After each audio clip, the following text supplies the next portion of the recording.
Sky, bakit dito mo ko dinala sa court? Eh, ang dilim-dilim mo. Dito kasi yung paborito kong tambayan. Tsaka dito rin ako naglalaro ng basketball. Malamang, kaya nga court to eh.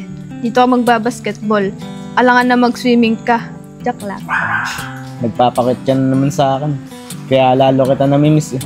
Sana hindi ka na umalis. Oh, hindi ako nagpapakit, no? Cute talaga ako. Huwag kang mag-alala. Pag ako nagkapera, uuwi ako dito madalas. Anak, okay lang ba sa'yo kung lumipat tayo ng bahay? Kailangan na kasi natin umalis dito eh. Sana maintindihan mo. Bakit tayo aalis, Daddy? Okay naman tayo dito ah. Dito na kasi ako komportable eh. Anak, nahirapan na kasi dito si Daddy eh. May mga alaala kasing hindi ko makakalimutan kung di tayo aalis sa bahay na to. Daddy naman. Kailan po ba yan? Ngayon na sana anak eh. Naayos ko na yung lilipatan natin. Mag-ayos ka na ng mga gamit mo. Ano, Daddy? Agad-agad? As in, ngayon na ba talaga? Angge! Angge! Dito na kami. O, Randy, ikaw pala yan. Tara ka dito, pasok kayo.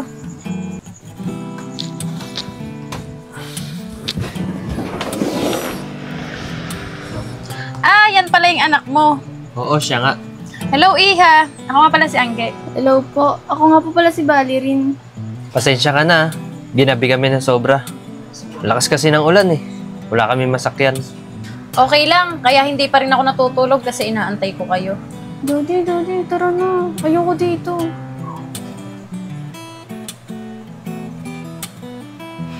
Sige na, pasok na kayo sa kwarto. Mukhang napagod kayo.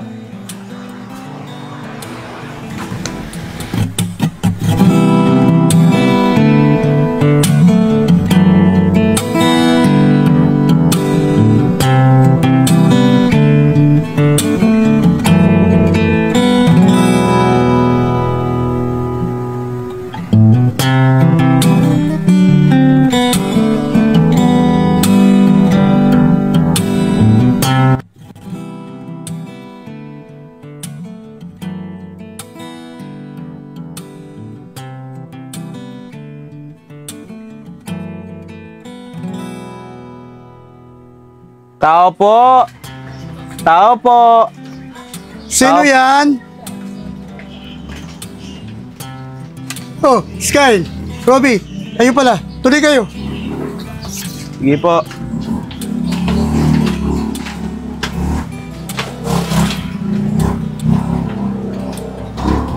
Oh, Sky! Robby!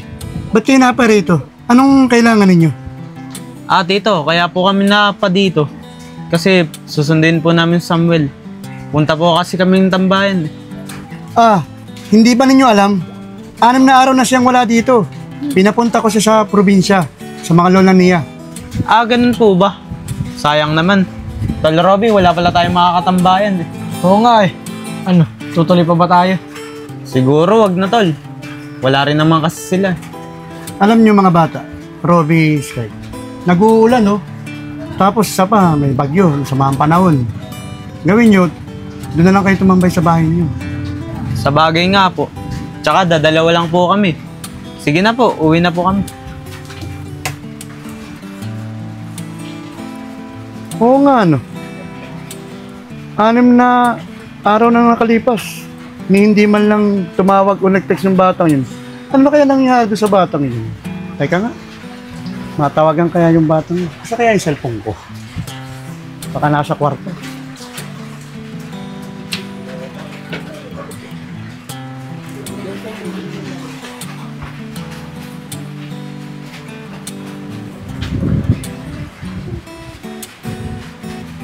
Aba, sagutin mo naman.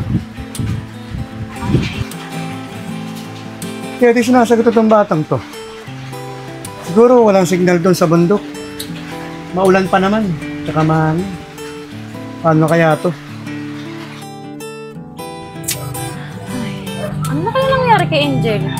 Sabi niya 3 days lang yung tour. Pero 6 na araw na lumilipas, wala pa rin siya.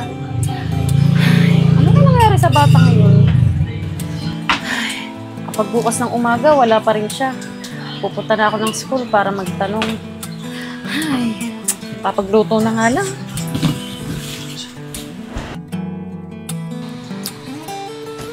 Randy! Valerie! Tari ka na kayo dito. Nakapagluto na ako. Kakain na tayo. Ano ba yan? Nagsama pa ng dagdag palamunin. Ay, umumroblema na nga ako sa pera eh. Randy! Gising na. Gisingin mo na yung anak mo. Lalamig pa tong sabaw. Kakain na tayo.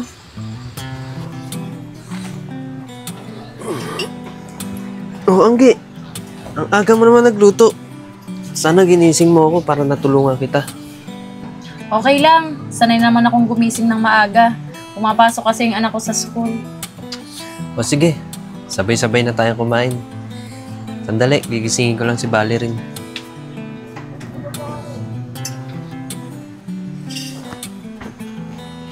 Tara nga anak, sabay-sabay na tayong kumain.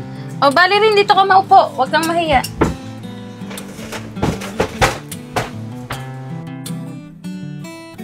Oh, kamusta? Masarap ba luto ko?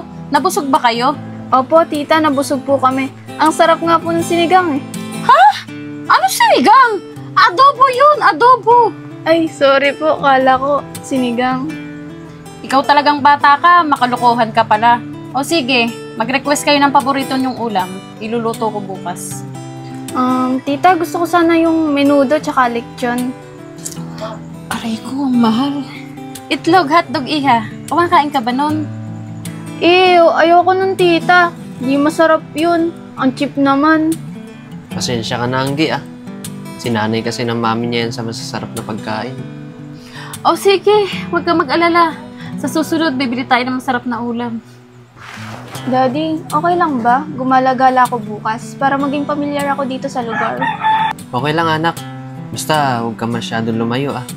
Tsaka umuwi ka rin na maaga. Opo, Daddy. Salamat po ah. Balik na po ako sa kwarto. O sige anak.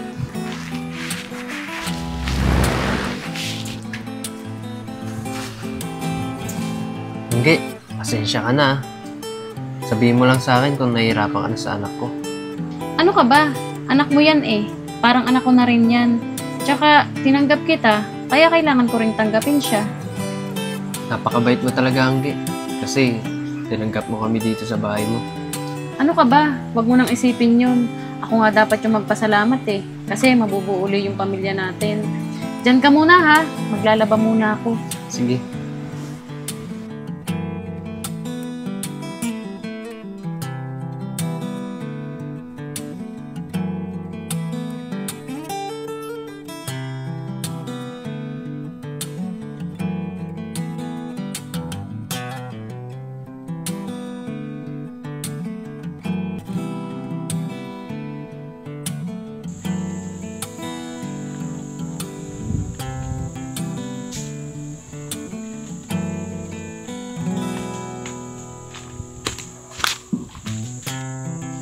Samuel, parang ang sarap mag-stay dito, no?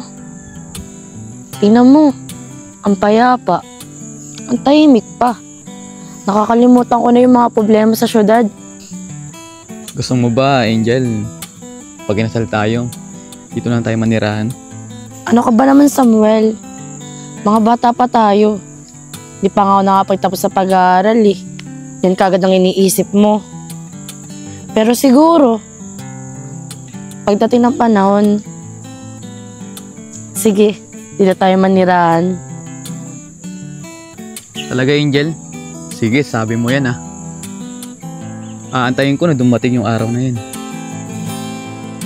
Kung ako tatanungin, sigurado ako na dadating tayo sa part na yun. Basta, huwag ka lang maglolo ko.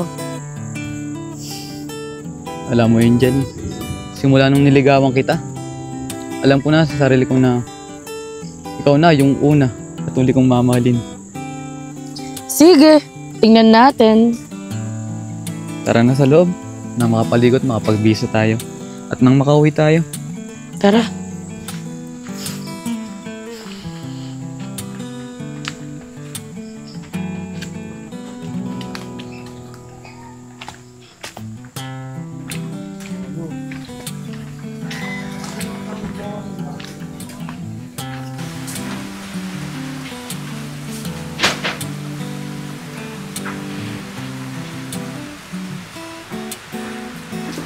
Napakalakas naman na ulan. Sana lumisan naman ng bagyo.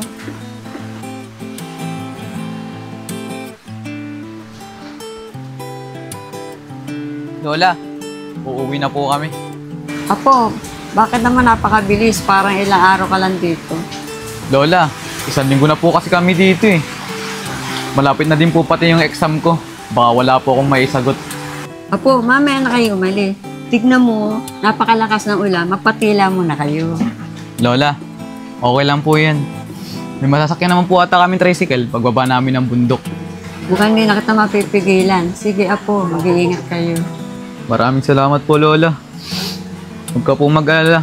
Pag nagbakasyon na po kami, babalikan po kita dito.